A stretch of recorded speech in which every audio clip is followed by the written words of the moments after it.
Hi, I'm Danny. And I'm Si. Welcome to Business in the Brew, a podcast dedicated to all things business with the occasional cuppa. We take a business story, theory, or something we just want to chat about and give it a dusting of our own special personality and sense of humour, combined with our experience and knowledge. We're both business graduates and have run our own businesses for many years. We can't wait for you to listen.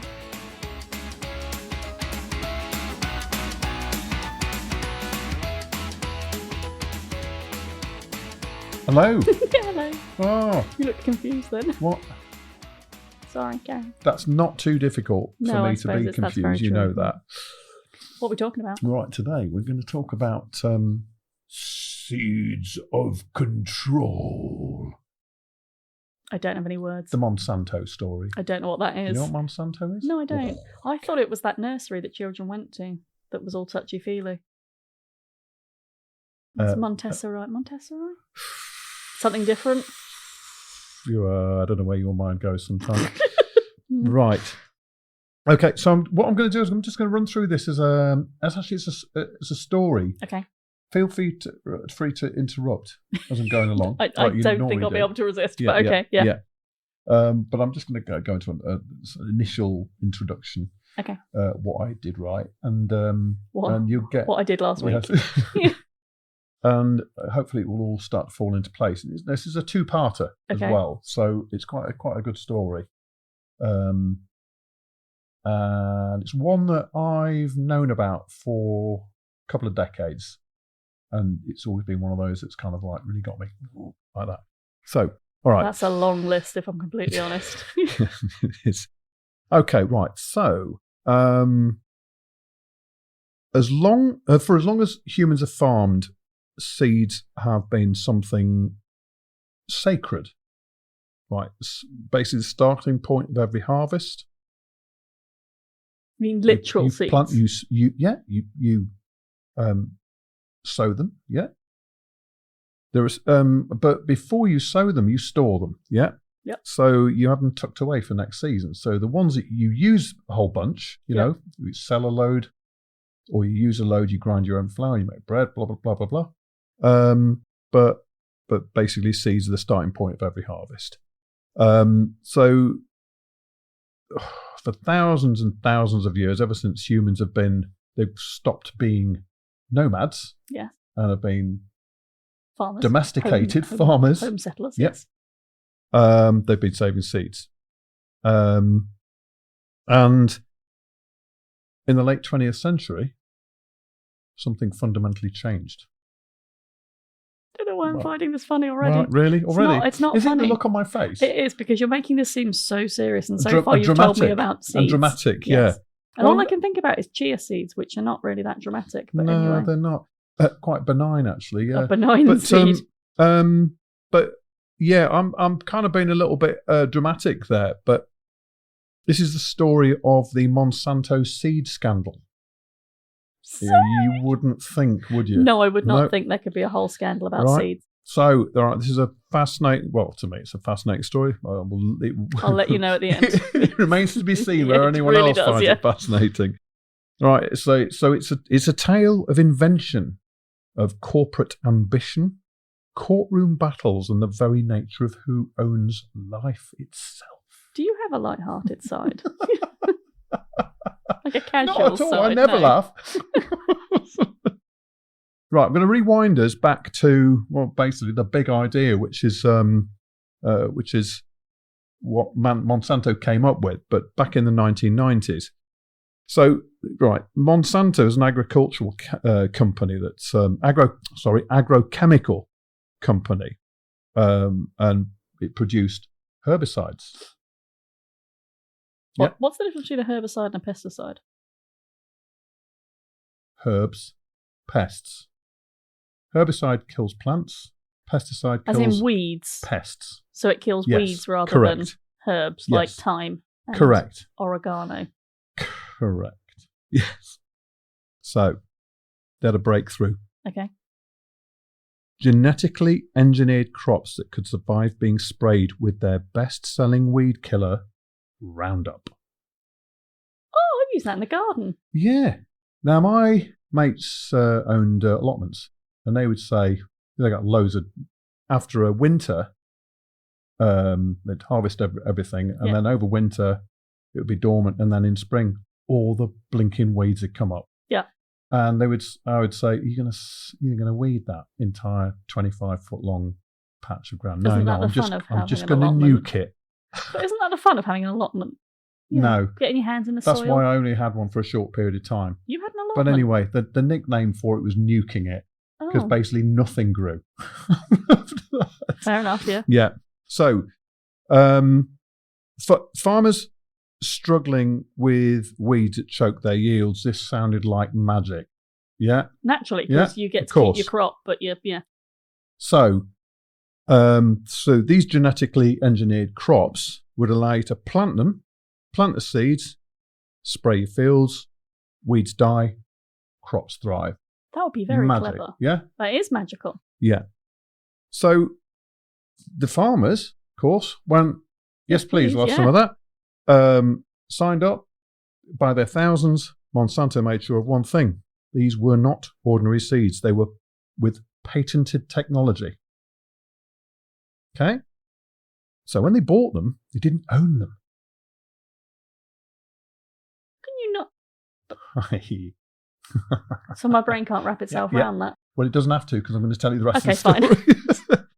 You didn't own them the way you own tomatoes for a shop, or you buy from a shop, or you didn't own them like you've bought seeds in the past. You keep some of the seeds back for growing, you sell the rest, trade the rest, and then you replant some of the seeds that you've harvested. Yeah. They were buying a license. Yeah. Basically software. It's very confusing. Yeah. I know. Well, it is, isn't it? Yeah. It was a new way of buying seeds. Well, I imagine no one really understood that either. Pretty much, yeah. The fine print said you can't save or replant the seeds next year. You must buy new ones each season. Who's going to... Hang on. How on earth do you police that? Well, yeah. I'll come to that. I'm sorry, that seed looks like last year's seed. I'm going to come to that. Okay, fine. Yeah, because there are ways of examining the genetics. So these were genetically modified, of course. So farmers used to generations of seed saving. This was a revolution, and potentially a revolution that I kind of don't get, really. For Monsanto, it was an absolute gold mine. Well, yeah, because people had to keep buying every year. There was no stockpiling. Yeah, but yes, exactly. And the story turns at this point, which is that Monsanto aggressively protected its patents, very aggressively. Did they have an enforcer? There are teams of killers roaming the countryside and stringing farmers up. Well, they might as well. That wasn't true, by the way. They might as well have had. They built up teams of investigators, sometimes called seed police by the critics, who tracked down farmers suspected of replanting their GM seeds without paying for new licenses. Right. Wow. Some farmers said they were followed. Others said they were threatened with lawsuits if they didn't settle. Microsoft are less worried about people who are pirating their licenses. Get it, yeah. Monsanto insisted they were simply enforcing intellectual property rights like any other tech company would. So seeds became tech, basically. Fair enough. I mean, yeah. Now, in rural America, this didn't look like Apple protecting its code. Yeah, it looked like a giant corporation coming after small-town farmers. I have some questions. Can I ask the questions? Go. You may be answering them later on. Yeah. No, go out of the room. No. Did the seeds... Well, did they actually do what they were supposed to, as in keep growing despite being sprayed with weed killer? Were they actually were they run sealed? Did they do what they said on the tin? Yeah. They were effective. They did. Yeah. And as genetically I'm aware of, modified seeds, was there any effect on the human being that ate them at the other end? No, because with genetically modified stuff, it doesn't really, we've been genetically modifying animals and plants for as long as we've been breeding animals and plants. Is that how you get like blue orchids and stuff? Yeah, and that's how you get dogs with floppy ears and curly tails and short legs and squashed in faces. It's a very odd dog you're describing. It's selective breeding, isn't it? Yeah, fair enough. Okay. Yeah. Thank you, I asked the questions. Yeah. Ask about any more. Yeah. Dozens of lawsuits followed, and Monsanto always won.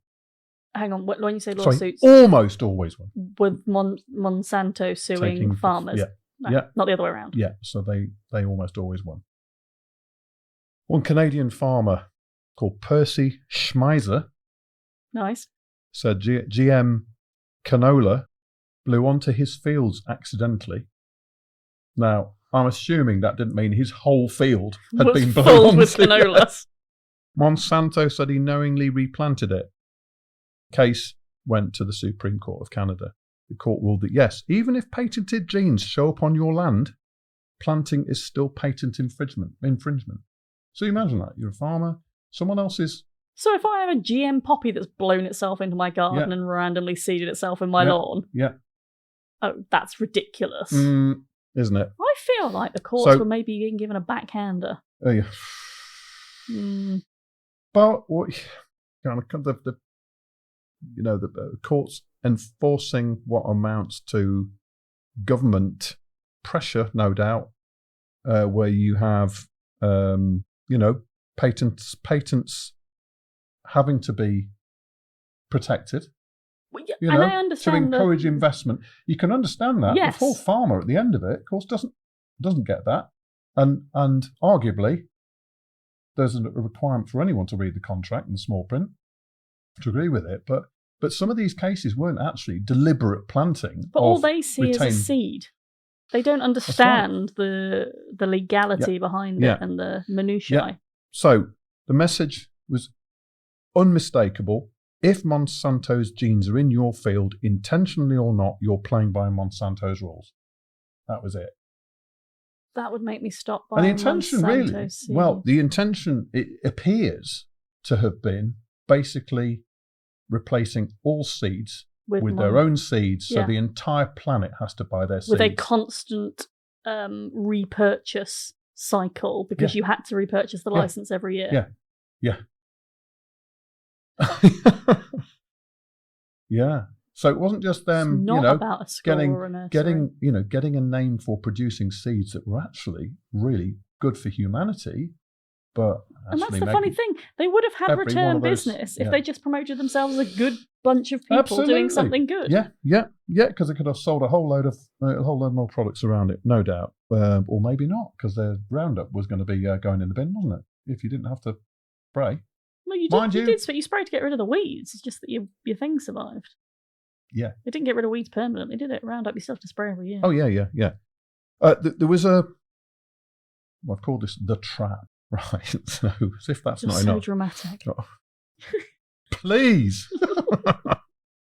Right, there was another layer to the scandal, basically with some global impact, which is farmer dependency.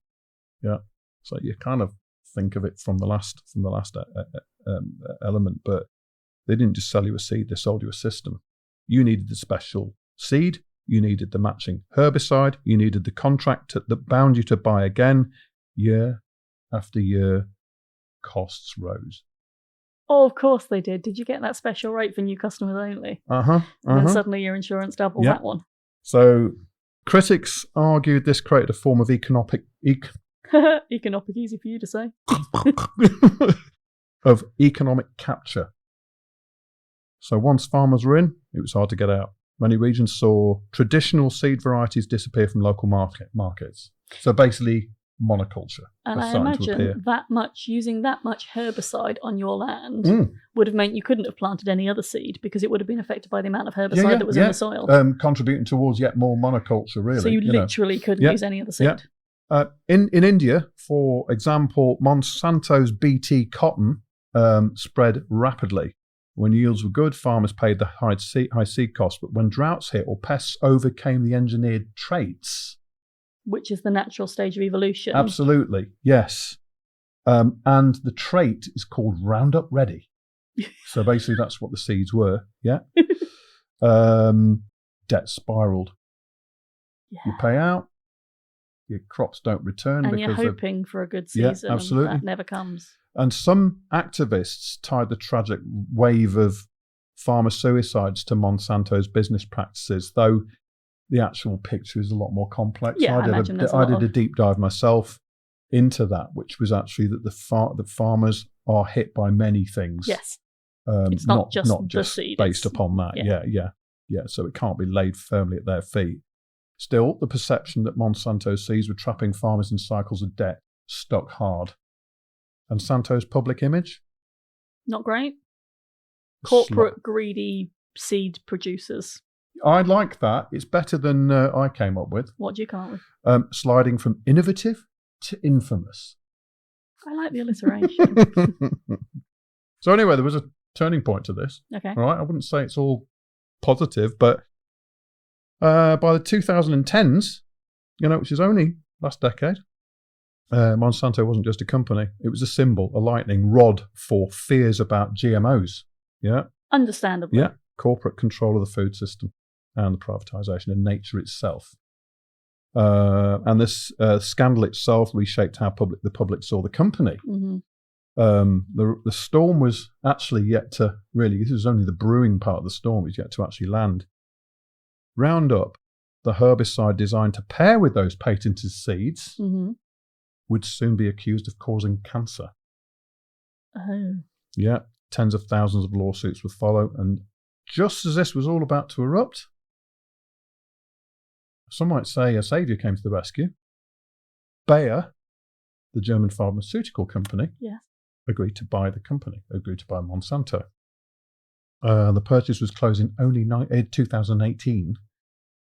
And one of Bayer's first decisions was to stop making Roundup. Well, retire the Monsanto name forever. Because to be clear, you just said the name, not the product. Well, here's the thing. The name change would not be able to erase the legacy or the billions in legal liabilities. No, it would not. Which came with it. Yeah. Okay. So remaining, if you like, the legacy behind Monsanto. Bearing in mind, this is going to go into a second part.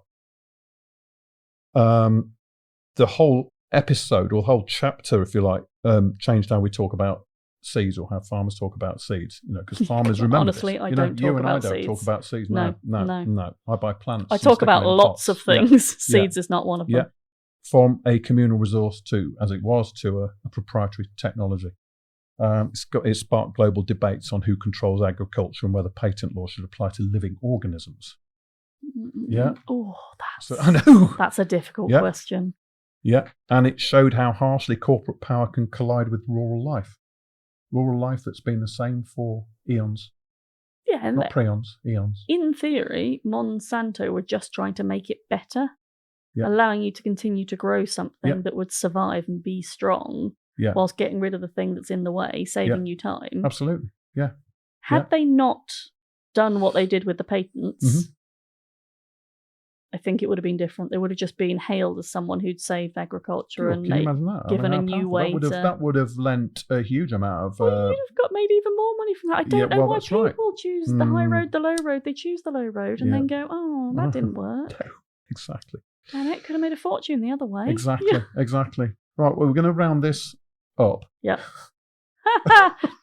I'm sorry, I missed it at first. You were staring at me, and it took me a minute to get there was a little joke in there. I apologise. Next time I'll be more on it. So this is wrapping up this episode, but in the next episode, we'll explore what happened after the Monsanto name disappeared and how Bayer inherited not only a product line, but one of the most controversial legacies in modern agriculture. I have no idea who in Bayer went. That seems like a great purchase. Mm-hmm. That seems like a weird choice. Mm-hmm. Right. Well, hold on to your I'll hold on to my excitement. Yes. My seeds. And I'll see you I'll hold on to my seeds. in round 2. Okay, all right.